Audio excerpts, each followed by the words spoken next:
Hello, and welcome back to Anagrams Necessitate Intense Mental Exertion. I am one of your hosts, Grenchler, and with me, as always, is Whooper. No silly description of what kind of Pokemon I am. We're just going to skip that for today. And we're going to get I'm going to preserve the dignity. Into the anime. Preserve my dignity while recording an anime podcast for an audience of 10 people on the internet. I was about to say 11, but then I realized one of them is me. Oh. So it is 10. Yeah, I guess so. And I mean, half of those are probably bots, right? Obviously Russians. Well, putting aside their nationality, because as we know from Planetace, nationality is not important. No. Half of them probably are bots. Isn't that a thing? Like bots subscribing to YouTube channels? They subscribe to channels to make themselves look more legitimate. Yeah.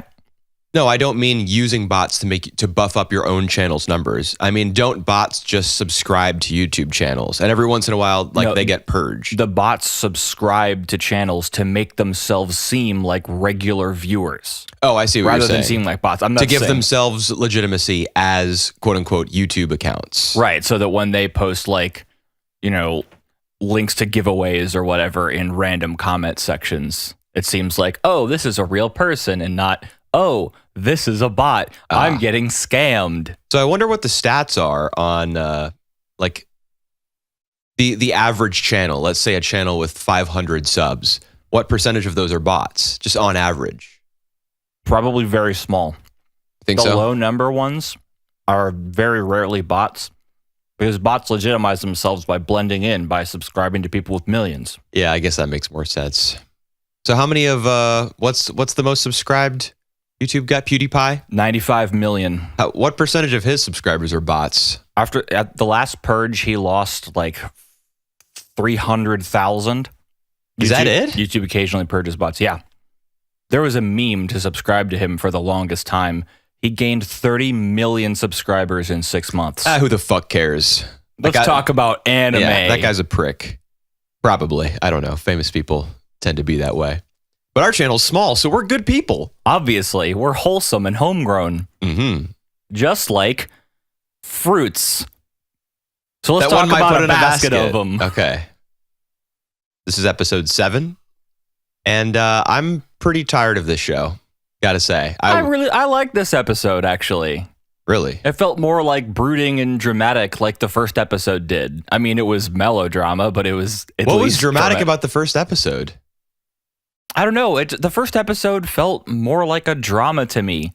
What happened in the first episode?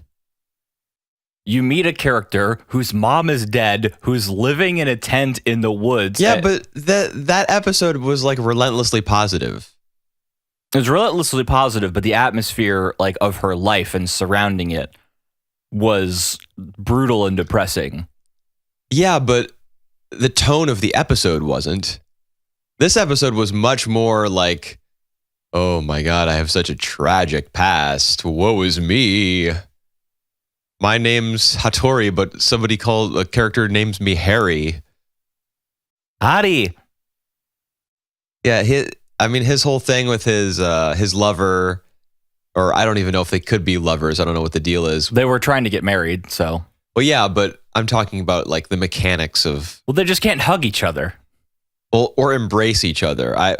Is that an embrace though? In Fruits Basket, when you fall down on top of another person, that counts.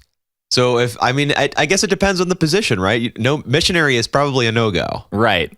But you can get freaky and you probably won't transform. You just gotta wing it. Yeah. Or just, consult the Kama Sutra. Find some Soma approved positions. Right. One that will help break the curse. Look, see, this isn't depressing at all. This is fun and wholesome. Hey, I said wholesome again. Hey, that's a fun word. That's a buzzword. That's a wholesome word. Mm-hmm. Okay, so one thing I actually the Soma clan is split into the main house and the secondary house. With 50 people in the first house. Well, they say inner and outer. Right. The inner and outer. The first thing I thought of was the main family and the branch family of the Hyuga clan. That's the first thing you thought of? Yeah, because it was the same family same last name and everything. Yeah, but it was just like greater Hyugas and lesser Hyugas. Yeah. Well, that's probably based on like actual Japanese. I'm sure it is. Societal structures. Maybe feudal ones from past, periods. You know how they have like the Tosho era. They actually just hit a new area. one, didn't they? Yeah, they did. Yeah, just recently. Because the current emperor abdicated.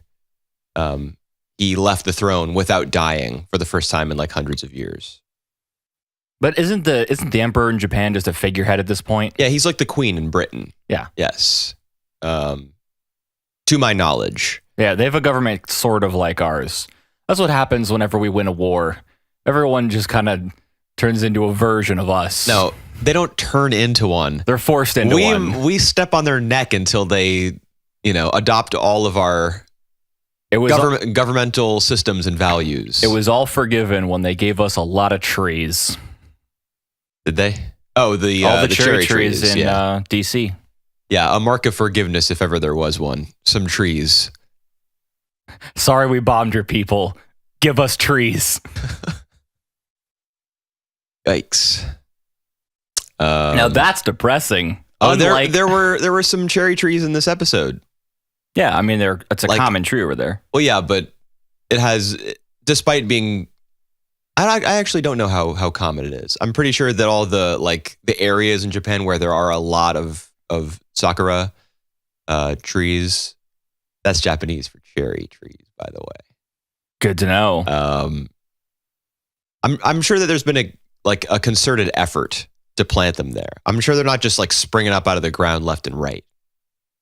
I guess I don't really know for certain, but in Hattori's flashback, we're finally going to talk about the series now. Right. In Hattori's flashback, he's thinking back on all the time that he spent with what's her face, and one of the scenes is them like laughing together on underneath some cherry trees. Some cherry trees. Yeah.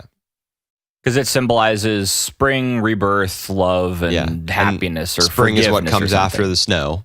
Yep. That trope, I'm tired of already of how many times Fruits Basket has used it. Like one character thinks in the past about something that happened with another person, and then someone Honda in the present does the same thing. Yeah, but it's not just Honda who like fulfills that trope.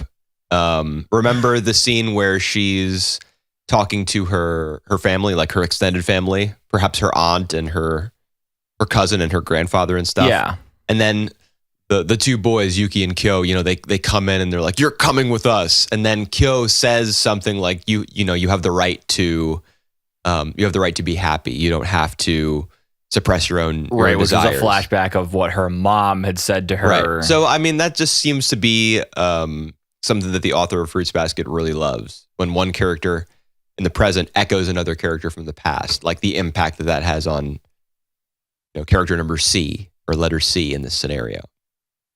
But to use it, on such a regular basis, even like 2 or 3 times in 7 episodes, I would say I'm tired of it. Yeah, it's because it's not the sort of thing that's going to happen naturally over the course of like a real and authentic relationship. That's just a coincidence. So if you keep going back to it, it just becomes like a device. Yeah, it was pretty groan-worthy, honestly.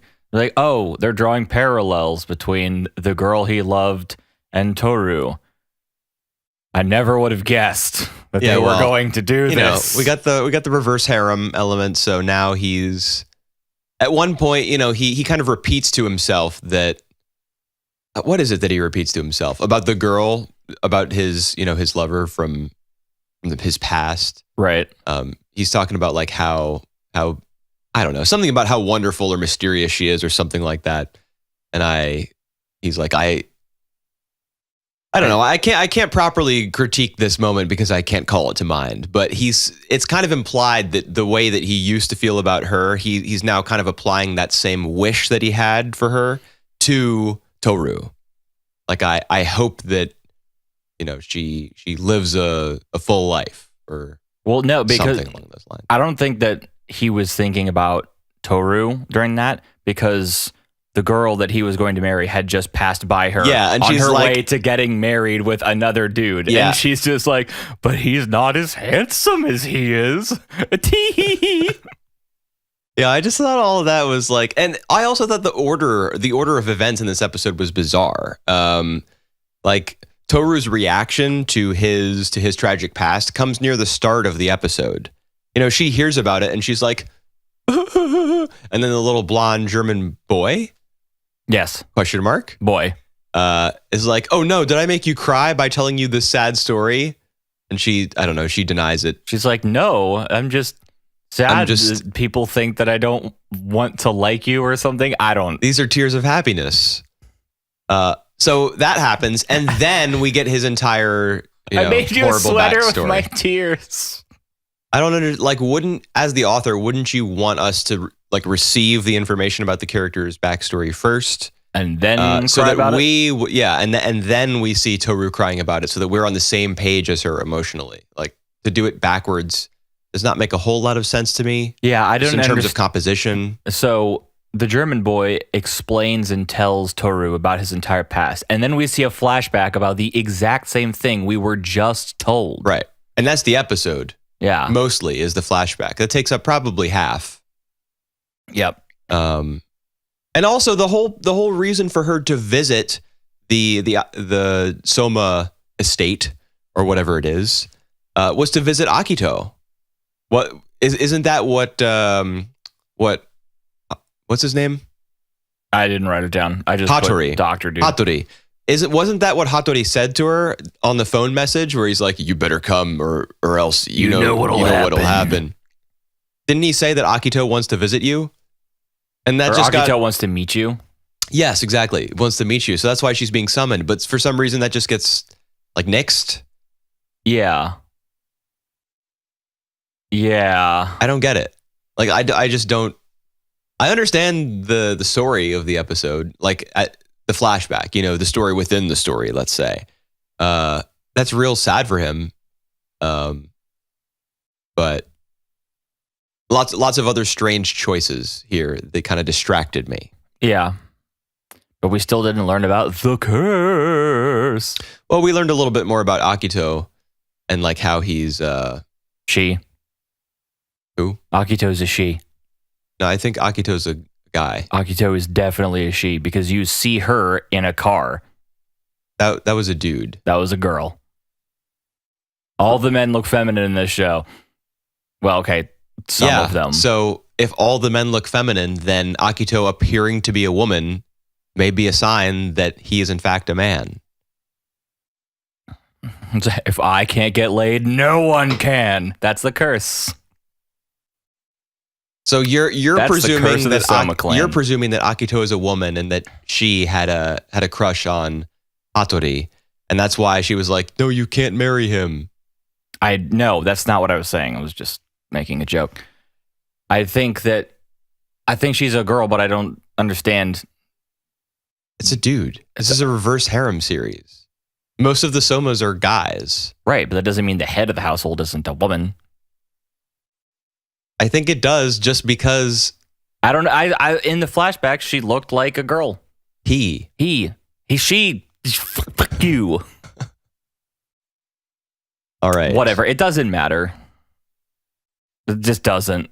I think it probably really does, because as this is a sort of harem series, all of the characters like being interested in Toru and feeling like, oh, she's the light of my life, or she just brings positivity wherever she goes. I'm so drawn to her. Akito is going to be one of those people. So I think it does matter. Okay, well, if I'm right, then hooray. If you're right, then hooray. I guess we'll find out next time. Next time on Dragon Ball Z. Speaking of Dragon Ball Z, we can talk about One Punch Man, which is in the middle of a tournament arc. I think those probably happen in DBZ, although I haven't seen it. Yes, there are tournament arcs in DBZ. Oh, wonderful. Well, they must be better than this one. This one sucks. I thought it was funny. All right. I don't know. I liked this episode. What entertained you about this tournament arc? The only thing One Punch Man takes away from it is that martial arts is a way to look cool while moving. Yes, Saitama. By One Punch Man, you mean Saitama? Yeah, Saitama. That's like all he gets from it. Right. Yes, that's And true. in trying to look cool while moving, accidentally wins. So then the tournament is over at this point. Yes, because he's running away because his wig fell off. Right, he's been disqualified. Yeah. Although he did defeat, sort of, Siryu. I mean, that's a defeat. Knocked him out of the ring. Yeah, but he didn't win the tournament. He was disqualified. All right, so he beat him up, but he didn't win. In any case, I mean, would you say that this whole tournament arc or whatever has been worth it? No. The payoff being that Saitama is just an idiot. Is that enough of a payoff? Aw. Dude, I no. I got some problems. I got some bones. You got 99 problems, and the director. And One Punch Man is 98 of them. The character itself, or just the show? This episode. I don't want to. So the first half of the episode, for the most part, was not the tournament arc. It was the very beginning of the episode was the tournament arc. Right, for like 4 minutes, and then it cuts to. No, let's not be too generous. It was not 4 minutes. We had the guy saying, "Oh, and we're down to the," he beats Sourface. That was a top 8 match. Right. So that happens in like a couple seconds. Yes. Because he punches him and then he dies. Or whatever. Yeah. He's eliminated. Yeah. So then the announcer says, "Oh, and we're down to our final 4. Right. And then he hits the other guy. No, hold on. We're down to our final 4. The very next scene, a locker room scene between Sourface and Saitama.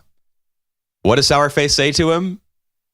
Man, that semifinal match that just happened was really intense. Yeah, they skipped one. That's not the only freaking thing they skipped. They skipped a lot of them, but that's because none of them involved the main character. They skipped okay, well, before I get to some of the other stuff first of all, I haven't even read the manga, so I don't truly know what's being quote unquote skipped. However, yes, that was a big skip right there, because we move from the announcer saying, "Oh, we got 4," to taking a shortcut, just saving yourself some time and being like, "Oh man, that thing that should have happened between now and then, but we're not showing it, that sure happened." That's a problem in terms of structuring your episode. What? Well, I mean, we saw Saitama square off against the next guy who he's going to face, and then it just cuts to the locker room because he won. Yeah, that's an issue. How is that an issue? Skipping that and using a line of dialogue to substitute for an entire scene that should have been somewhat pivotal. Like, if you want to satirize the concept of a tournament arc, you at least have to get down in the mud and like treat the tournament arc format with respect and have characters comment on it from within. You have to present a tournament arc as it exists in the minds of your audience. I think you're treating this too much as a satire and not enough as a comedy. It is a satire, or was. Right, was. It's lost all its satirical edge, all of its anything like clever, any twist that it had on this sort of story, and is now just like, I don't know, a gag comedy. I mean, that's lame. That's the same. You didn't like the second half of the first season, right? I mean, I liked it a hell of a lot more than this, because at least it was being the sort of shonen series that it was originally sending up. And it's from time to time, you never liked the second half of a mob series. It's just when one of one's works goes from being every single episode of Mob Psycho, all 24 of them, are vastly better than what I just watched. Well, duh. But it's crazy how much better. And okay, so they're not like treating the tournament as anything important. Like we should be seeing, if we're gonna contrast Saitama's just goofiness, and the comedy of him, trying to hold on to his wig and just misunderstanding what martial arts are. We should be seeing other people like fighting seriously. Yes, exactly. We should be following other characters on their journey through this tournament. We should be learning a little bit more about his opponents, their fighting styles, their backstories, just getting a sense of who they are, so that when he beats them in comedic fashion, it's funny. rather than they do a 10-second monologue and he beats them. Well, Siryu, his whole thing, the little banter that he has with Saitama about, why are you a hero or why are you in this tournament? I don't think heroes are so great. That works well enough. It's okay. I meant like when he goes up against the obviously like Fourth Reich Nazi. Oh yeah, the German guy who's talking about like my family has been and stuff like that. I thought that was one of the most interesting parts of the episode. That guy was talking all that nonsense, and then Saitama just goes bing. Like, to me, that's the first round. You do that in the first round, and you establish it up front. Okay, we're going to, yes, this is a tournament arc, but it's not what you're expecting, based on what you've seen in the past. And then, you build on that. But that's, we just didn't get that shit. Instead, we got him fighting against Siryu, and the ridiculous thing where his legs just turn into like, how you draw a bird by just kind of making a few like arcs and connecting them? Just like, his legs just turning into like that kind of bird with the little points on the end. That was how they chose to animate it. I guess I don't pay too close attention to the animation in this season because I don't want to. Oh boy. There were a couple cool things they did, but like the stage splitting in half so that he could come at him in a different direction was interesting. Oh, yeah, that was up like that. That was cool. That was pretty creative. Yeah, I guess that's nice. I feel like the final fight against Siryu had it been, had the whole tournament arc not been like kind of an abortion, the fight against Siryu could have been a fitting conclusion. I wonder if you take all the parts of the tournament arc over 3 episodes and punched it into one episode, if the whole thing would just be better. I really doubt it. Although, that's interesting to consider because that is an issue. Like, they keep cutting away from it to random cities. You know how they have like city A, city B, city whatever. They just keep cutting to random cities and injecting a whole bunch of new monster designs into every episode. And they gotta, get all the heroes on screen. And then they have the little card that says like what rank they are. Right. A lot of those like don't really make sense to me. It's like, why are we seeing this particular fight? Is this going to come up later? Like, is this a recurring character or is this literally filling for time? Well, I think the point is that the king of all monsters, is his all-out assault. Well, I mean, it's not because he's already said it isn't. What? He's like, we have plenty of forces in reserve. Like, this isn't even the beginning. Orochi, I think. Yeah, something like that. Orochi-sama. Whatever that dude little sounds like. Eyeball John. Yeah. Is that what he called him? Orochi-sama? Yeah. Sure. Well, yeah, he's the king of monsters. Okay, yeah. And even that Birdman who handed his business card to somebody. To Garo. To Garo, okay. He says, like, this is not the promised day at one point. But, okay, let's say this isn't even their final form, so to speak. Right. We're still getting episode after episode of, like, waves of bad guys, including some that are so powerful that Genos has to shoot adhesive out of his robot boots. Although at the end of this episode, he gets BTFO'd by someone. Yeah, what was his name? Goketsu. Yeah. The super dragon threat level guy. And we don't even see that fight. It's entirely omitted. And we just in the ground. Okay, so yes, that was skipped. Fights from the tournament were skipped. And you remember A.N.I.M.E Mask? Yeah. The number 1 rank guy in Class A? Yep. Like, his whole story about monsters showing up at his concert, that ranks like 2, maybe 5-second clips that are broken up by a bit of the tournament for some reason. We see him punch like one monster on stage and his head, explodes. Blows up and a bunch of green goop, like really hastily animated. We did this in probably 5 minutes. Green goop comes out. That was it. That was it for that story. He's the number one. Like, if you're going to go full retard and just make your series about, oh, yeah, this guy's ranked 12 in Class S and this guy's ranked 37 in Class A. If you're going to go that route, at least show us the number one ranked character from Class A. At least show us that. He's also a completely different character than what he was in the first season. Well, he just has different hair. Well, no, I mean, he's different in like the way that he's being portrayed and like his motivations and like what he's doing. Well, because in the first season, he was all like, he didn't like really do any hero work or anything like that. Yeah. It was all just about, you know, like intimidating people, keeping people out of Class S and stuff like that. Yeah, well, I mean, what has he done in this season? Punched a couple people. One monster. Yeah, oh yeah, he did get into a fight with like some kind of the dude on the street. Karate gorilla. Yeah. Was it him who fought the karate gorilla? It was karate, yeah. Yeah. With some robot sounding punches. And I Yeah, was like, all what right. if he's the guy who killed Jonas's family? But no, it was just a dumb sound design It's just a decision. dumb sound. I remember it was a gunshot Yeah. when he punched him. Gunshots are loud and they're like penises ejaculating. If we put in this sound effect, then, you know, it'll have a lot of impact.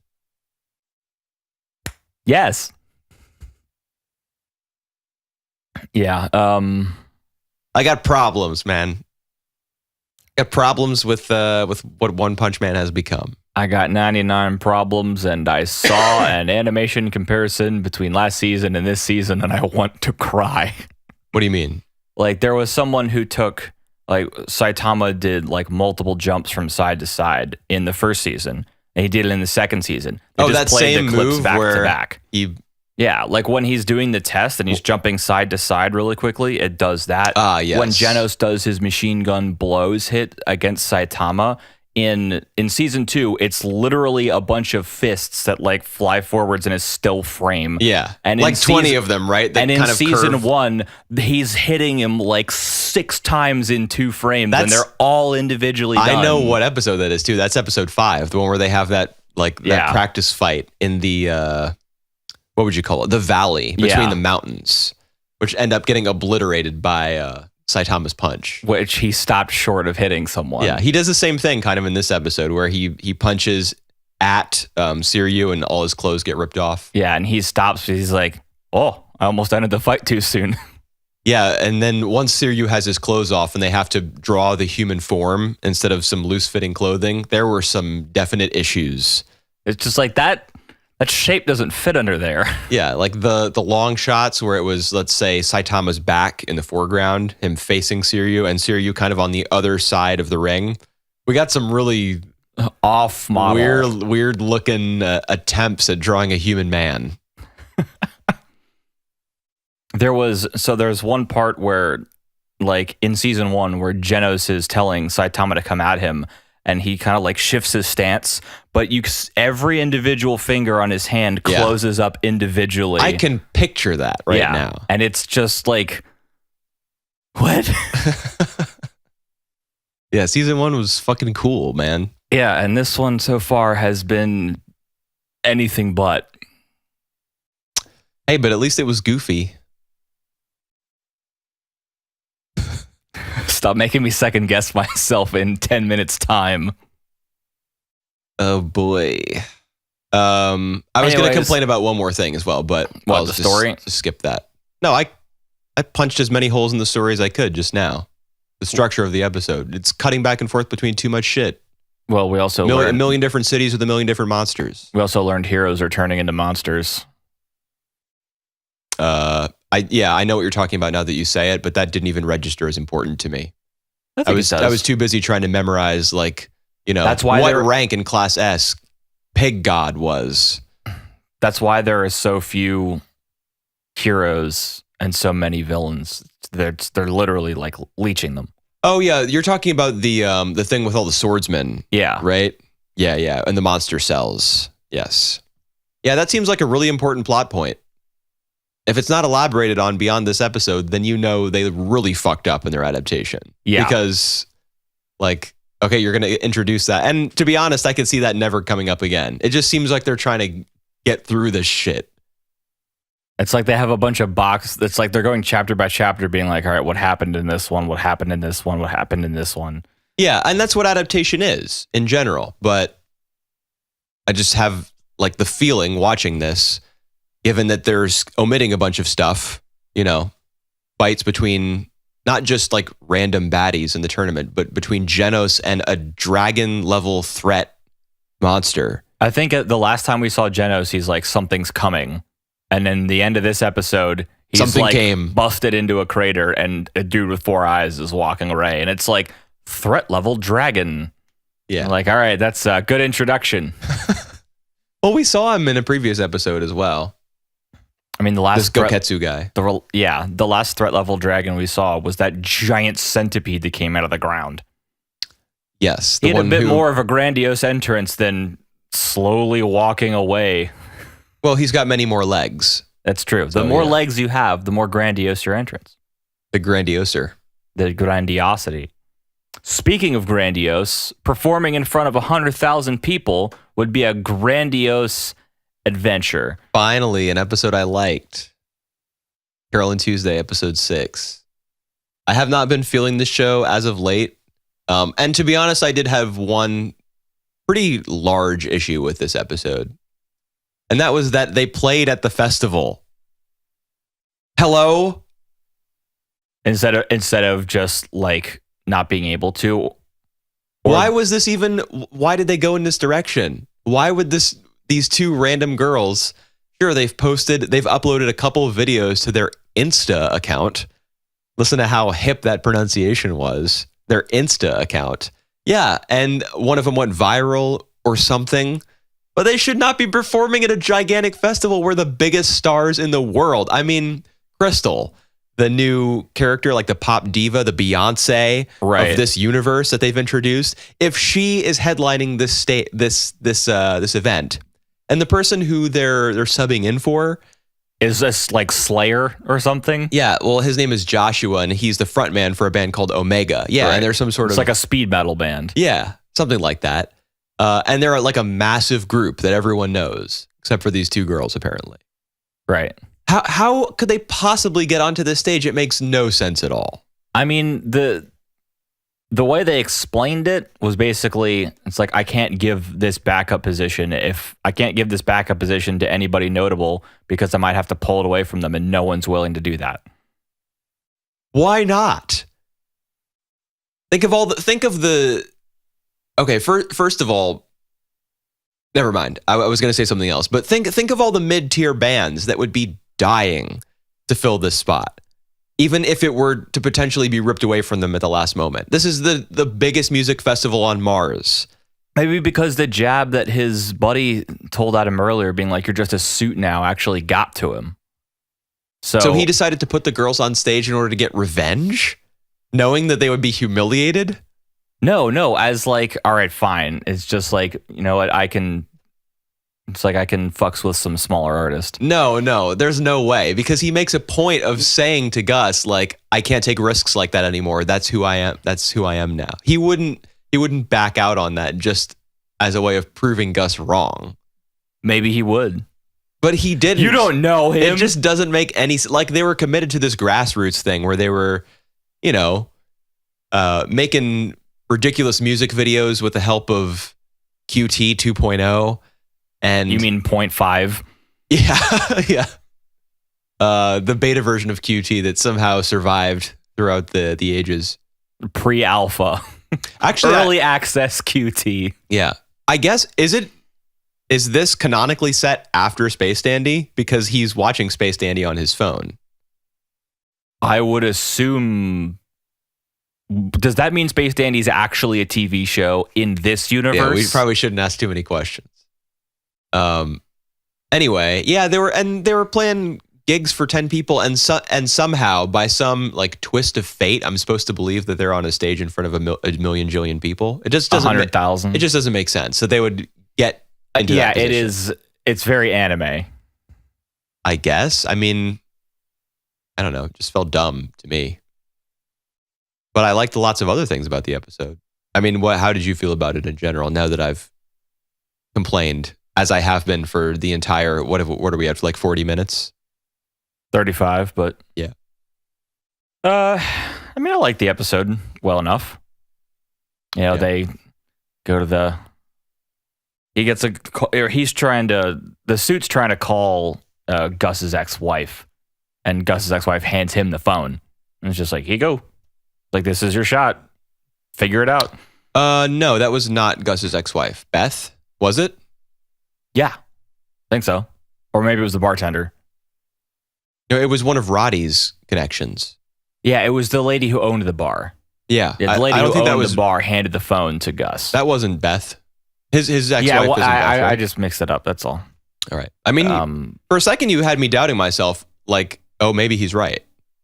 But whatever. If you talk with confidence, even if you know absolutely nothing about what you're speaking, people tend to believe you.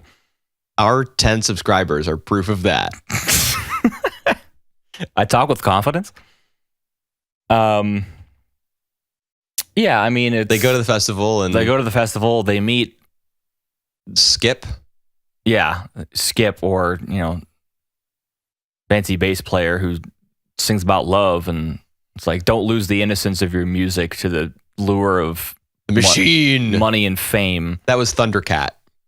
He's a jazz bassist. Oh yeah, that's right. And the beat, like the background music, was produced by Flying Lotus, who's a super dope electronic, hip hop, jazz, soul kind of producer. He like creates a fusion of all those styles. He works with a lot of really great artists like Thundercat, Kendrick Lamar, Anderson .Paak. I think you generally just call that fusion at that point. Well, jazz fusion is actually like, that dates back to the late 60s and early 70s. Groups like the Weather Report. It's like jazz rock. J-rock. Sure. Let's go with that. I thought that Thundercat, like, I thought that song was fucking cool. And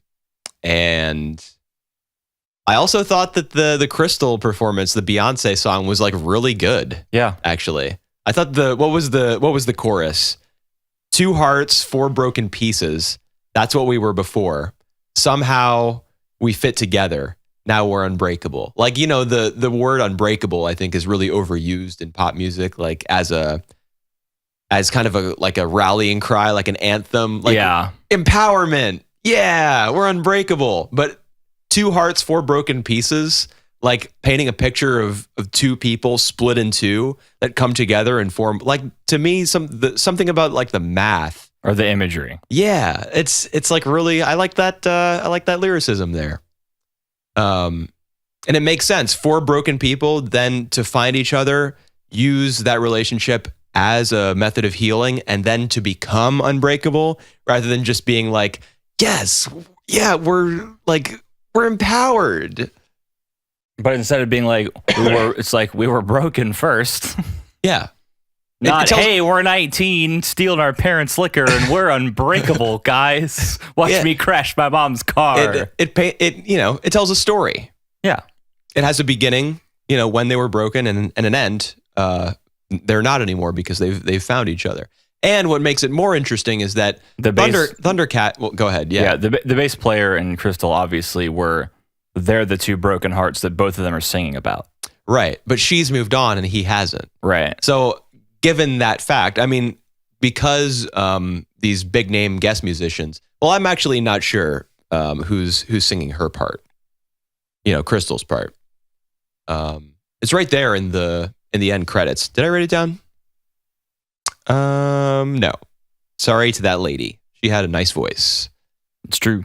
But especially, like, sure, they're big name musicians or big-ish names, and they've signed on to this project, so they're probably going to recur. But when you add to that fact that they seem to have this little story going on between the 2 of them, and now they've both encountered Carole and Tuesday and are set to be sort of, not necessarily mentors, but, like guiding lights or I don't know, just people for them to aspire to be and to have some sort of relationship with, potentially going forward.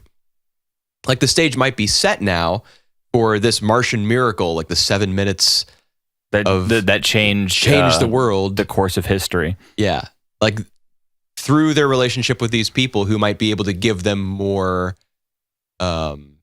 Actual help instead of Gus. Yeah, exactly.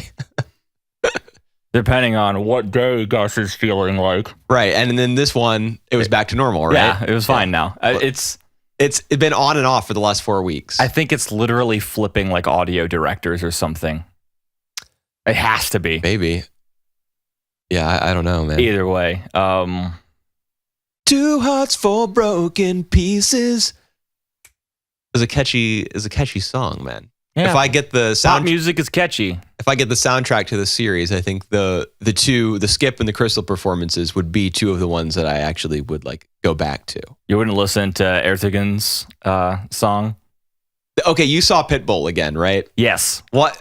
It's like I Petit Bull or something. It's supposed to be. It's supposed to be recognizable as Pitbull to someone. Yeah. It has to be. Right. Oh, and the song that they played, I guess we're kind of skimming over their performance. Is the washing machine song. Yeah, they did a remix of it, so to speak. Not a remix. Not a remix, but they actually put something to it rather than stomping their feet and clapping along with a washing machine. Well, yeah, but in the original version from like 3 weeks ago, however long ago that was, wasn't there something more to it?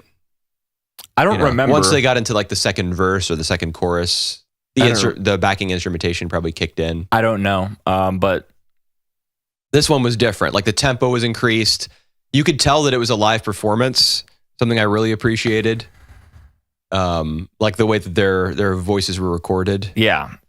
It didn't sound like the super pristine, really dumb version that they were doing in the laundromat. It was different. Yeah, it sounded like they had the two musicians record it live and then just didn't do anything to it. Yeah, their voices were left pretty much untouched as far as I could tell. And I even got a sense of like their nervousness. The two girls, like for some reason, having gone from an audience of 10 to an audience of 10,000. 100,000. Yeah, well, I mean, that's what they say, but there were not 100,000 people in that crowd. That's when they did like the super wide shot where you saw the extra towers and stuff like that. That's there may have been 10,000 people.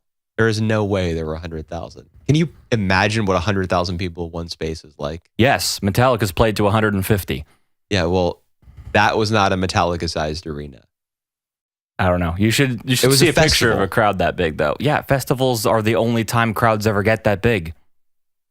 Like Wacken Open Air or Download Festival. Download Festival? That just sounds like me in my room on Root Tracker. Download Festival. Torrenting everything. Download Festival is like a 4-day festival in Europe. See. With like the biggest names in the world. Huh.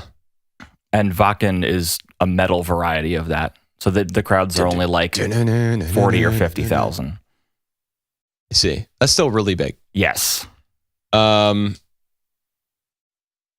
so I thought this episode was pretty cool.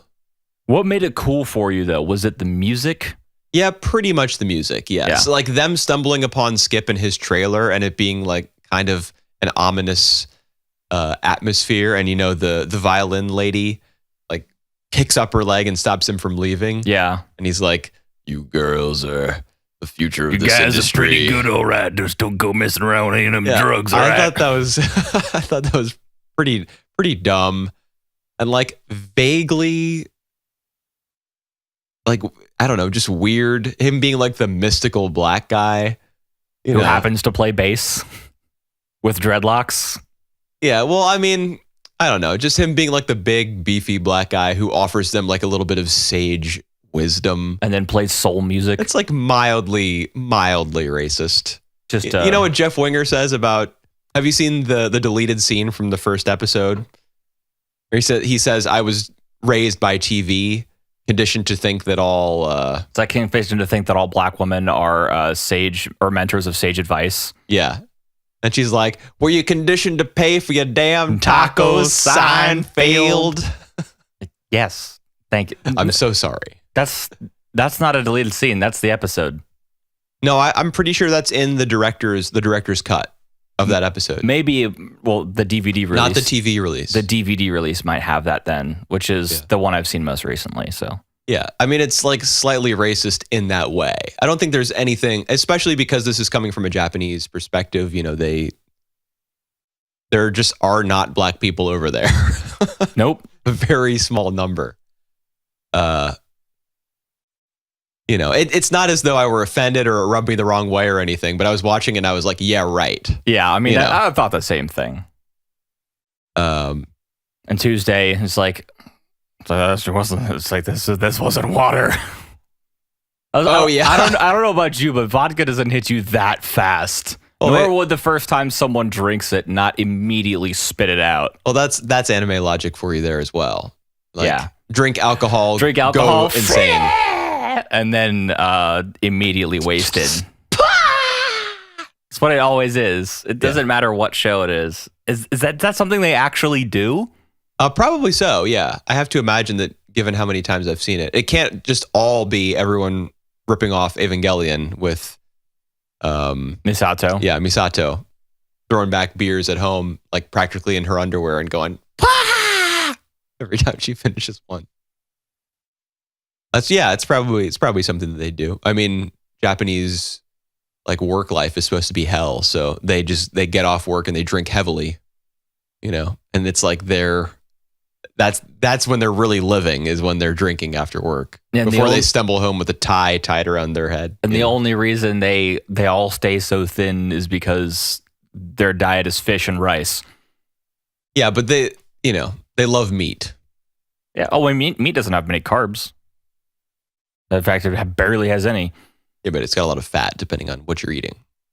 I mean, they eat pretty good stuff, though. Yeah, probably so. I don't know. Their cuts of We're beef starting to are good. talk about things we have no idea about. Of course. Well, as opposed to things that we only have some idea It's a about. podcast. We're not supposed to talk about things we know about. Have you not watched listened to any podcasts? I actually don't listen to any podcasts. Really? Yeah, I listened to one and it doesn't matter. None at all. I don't listen to any. The one I listen to is literally just people telling dumb stories. That's it. It's just comedy. Sweet. Speaking of things that are comedical, not Comedical. comedy infused. Yeah, that would not be these 2 episodes of Planet Taste. No. In fact, that wouldn't be most episodes of Planet Taste, except for... Well, the beginning of episode 20 with Lavi. Actually, the beginning of both episodes with Lavi. Yeah. Because at the start of 19, he's like grandstanding on TV, lying, essentially. Yeah. Misrepresenting himself as a debris hauler. Right. And then the start of episode 20, start-ish. When they're trying to welcome their new employee and they're doing just that dumb dance and Yuri's off to the side, like controlling his pack with a remote. Right. Yeah, it was... And the boss falls down. Yep. As he always does. I wonder how many times he's fallen down in these 20 episodes. Surprised he hasn't broken anything. Yeah. Maybe he has. We just don't know about it His yet. mind. That was broken before the show started. I'll tell you what was broken. My heart. By the end of episode 19. What? Because of Hachi just not calling Tanabe? No, Hachi and Cheng Shin, their argument at the very end of episode 19. What? Because what about it? Like I thought that was really gripping. I was like glued. I was glued to my screen as that was happening. Thought it was awesome. Like the tension between them that's been like silently bubbling under the surface comes like shooting up. Because they both like Tanabe, and because Cheng Shin is regarded, I think, generally as like, a good guy, everybody's friend. He's tall, he's good looking. Everybody likes him, and Hachi's referred to as Diaper Man. Right. Yeah. He's kind of thought of as like a clown, whereas Cheng Shin is in control section and he's got a bright future ahead of him. Like the stuff Hachi says to him is vicious. Like money, women, none of these things matter to you. There's always more coming in, so you can just throw them away. For me, it's Jupiter or bust. I'm not like you. It's like, this is all I've got. Yeah. He's painting himself as like the underdog, the hero, and perhaps like the victim.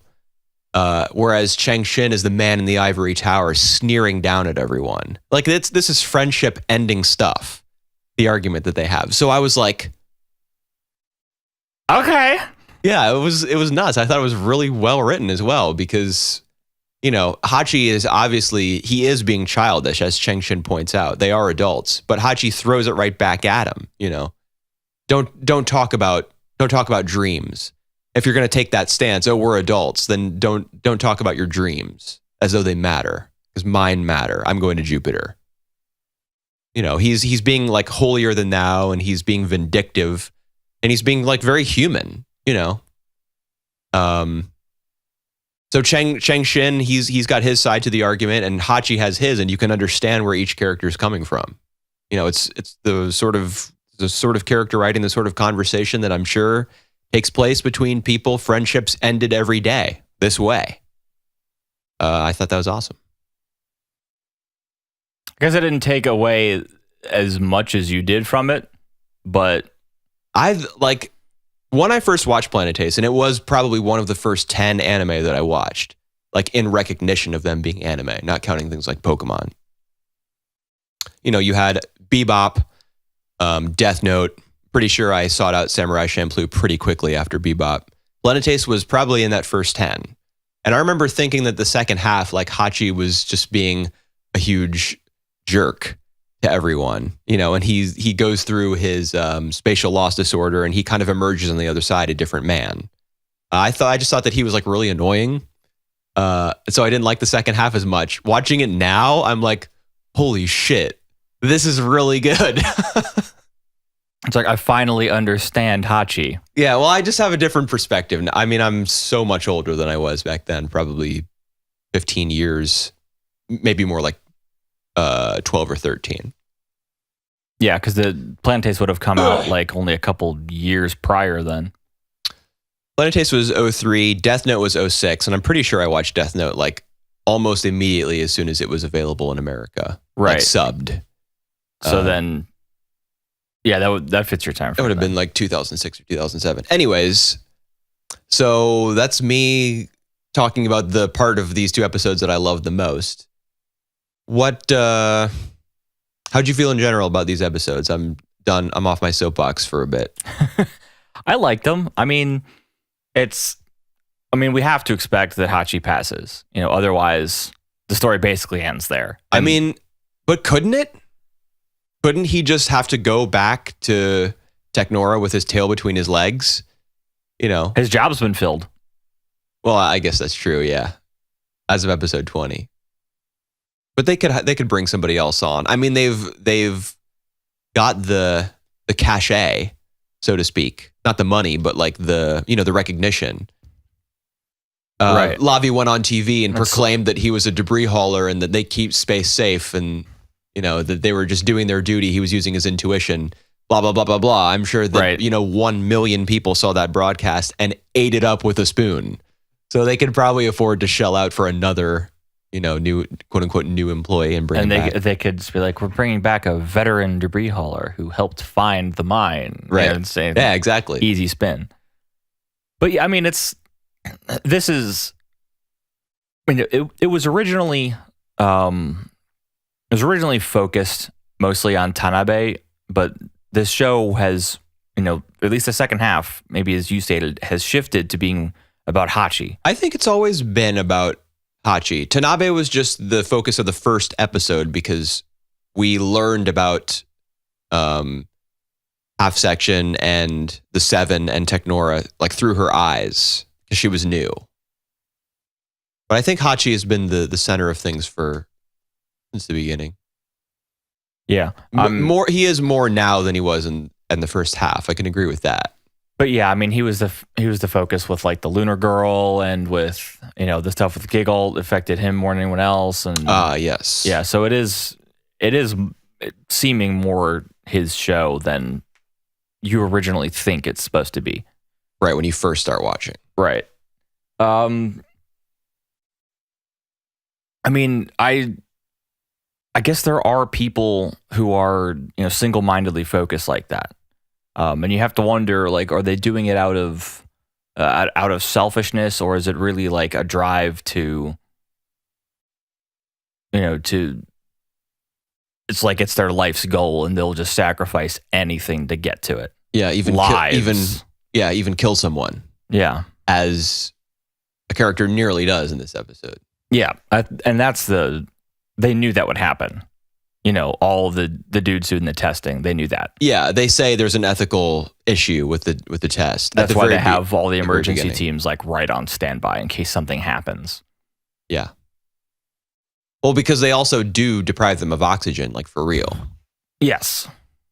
I think that's the main reason why they had the teams on standby. They give them a way out. Yeah. Yeah, they can just walk out the door. Yeah. Yeah. I honestly don't know which of the two episodes I liked more. I mean, for me, it was 19 just because that final scene was like, I was totally hooked by that. And then right after I finished it, I had to go to work. Bum, bum, bum, ba-la-da-da-da-da-da-da-da. So I was walking into work like, fuck the world. Fuck the man. I'm the hero of this whole shit. And all you bitches are, you know, you got money and women coming in left and right. For me, it's all about it's $14 an hour or nothing. Hang on, I'll transfer your call. I do not work at a call center, for those of you who may have been misled there. There's so many things I haven't done in life yet. Not much more glamorous, though. I mean, yeah, 19 was my favorite, but I do think the self-contained story kind of episode 20 is also pretty cool. Yeah. There's a series called Space Brothers. I don't know if you've ever heard of it. You've mentioned it. An identical or nearly identical test was administered in that series for people training to be astronauts. This is a common thing. A team of 4 people being put in an enclosed module and like told to live together. I think in Planet Taste it was 10 days. Yeah. In Space Brothers, I believe it was 2 weeks.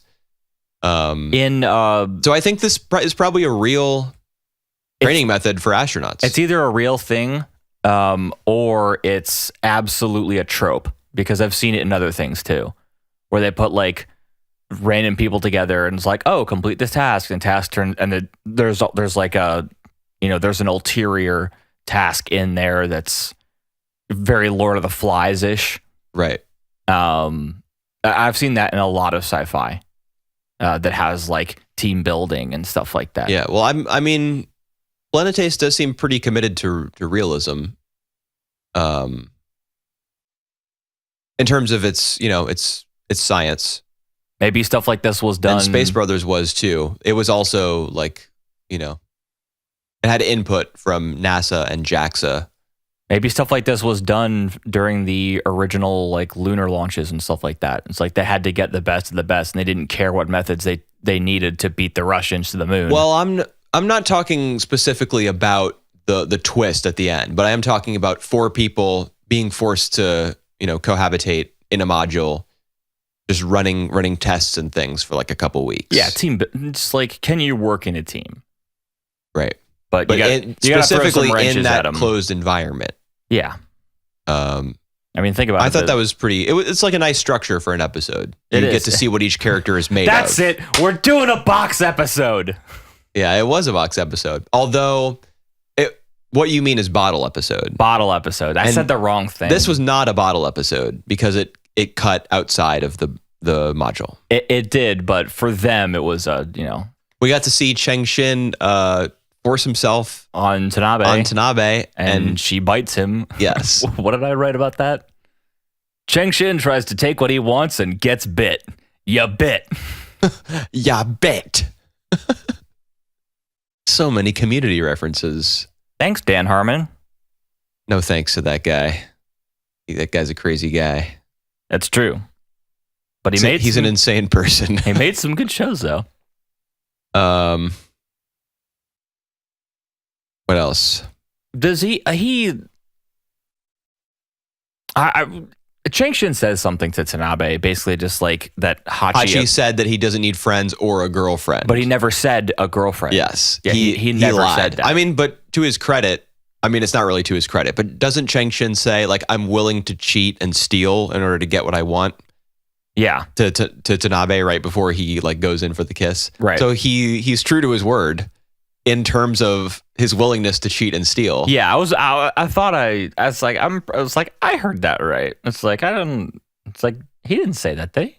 Yeah, and Tanabe keeps contacting people in an attempt to get a hold of Hachi. She contacts Gigalt, who's in the hospital, probably slated for death because of that comment that Locksmith makes about, this man would be an excellent candidate. It's too bad that he'll be dead. He's dead before we leave. Yeah. And they're approaching launch day because the tests are wrapping up. Yeah. Yeah. That we know of. I feel like Hachi isn't talking to Tanabe because he doesn't want to give her false hope. He either wants to be 100% successful or 100% a failure. I don't even think that he's considering her perspective. I think that he really is a different man in the wake of that's the thing that I didn't consider, I think, about this show the first time I watched it, is that the spatial loss disorder that he went through was like severely fucking him up. And so when he came out the other end of it, he was different. He was like mentally different. And combine that with him like seeing his dad again and realizing now as an older man, having some clarity and realizing what kind of man his father is and seeing the similarity between himself and his dad, like having it laid out so plainly for him, his DNA, like the blueprint for who he is. He recognizes, I'm like my father. I just spit like there's a lot of dialogue in episode 19 between Hachi and some guy named Harold, I think his name was, who says they're like in that arena, that testing arena, and Harold, the scientist, he like leans down and says, "Why do you want to go on this trip?" The reporter. I don't think he was a reporter. He was. Was he? Yeah, he was trying to get a comment from someone who was in part of the testing, being like, how many people have died? We could have fed homeless people because of this. Yeah. Yeah, he was a reporter because he said he's like, I'm with blank. So yeah, but I thought that struck me as like the name of a newspaper or a magazine or a show or something. I don't think so. Because he had like something around his neck, it looked like a press badge or something. Yeah, that's what maybe. That's what I thought that the organizations that he said he belonged to was like some sort of research based group, who were perhaps aiding in the completion of the tests. Care to comment on why you're okay with people dying? Yeah. I mean that. Care to comment on the lack of your morality, sir? But it's essentially the same thing that his father says.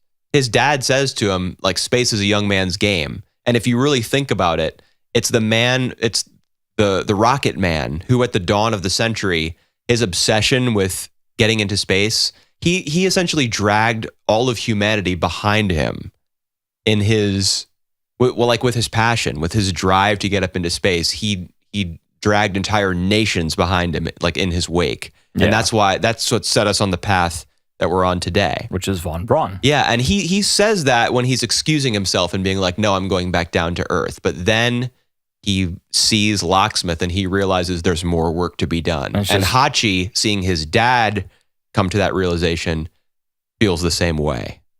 So I do think that he has become one of these people who is just single-mindedly chasing his goal, and Tanabe doesn't even factor into it. Right, but Hachi's dad still has a wife. Yeah, but he's willing to put her on the back burner for decades in order to chase whatever dream has been set before him.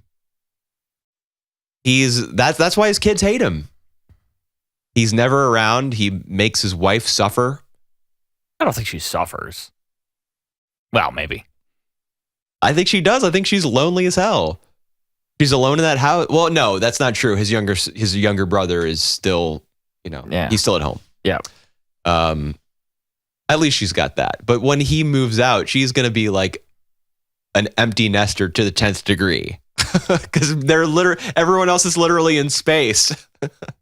And she's at home in space doing nothing. And he's about to go to Jupiter. Right. 7 years later. So much longer that we had to fire the old narrator and hire a new one. Okay, yes. SpongeBob. Sorry. Also Claire. Yeah, Claire is the new hire for Debris. Right. Everyone's like, what are you doing here? Yeah, and she also witnesses the whole the goings on between Changshin and Tanabe. And he's like, "You think I've changed, haven't you? You've lost your damn mind."